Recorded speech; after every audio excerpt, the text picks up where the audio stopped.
আসসালামু আলাইকুম গাইস, আমরা চটপুটি হালিমিতে আসছি। বুড়ুচং কলেজ রোড এইভাবে আসতে হবে।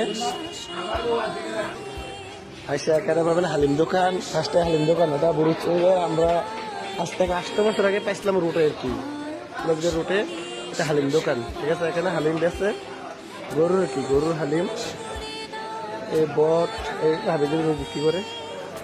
আর এখানে আছে চটপুরি দোকান, সাথে চটপুরি দোকান। আর সেই সাইনবোর্ডে চটপুরি পাইবেন, হালিম ফুচকা পাইবেন, এই ফুচকা বানাতেছে। আর যারা নতুন বন্ধু বান্ধব নিয়ে আসতে চান, ওনার এখানে আমার সিস্টেম আছে ভিতরে এই জায়গার বান্ধবী নিয়ে আসতে পারেন। অনেক সুন্দর জায়গা, অনেক সুন্দর, এদিকে আছে অনেক সুন্দর জায়গা।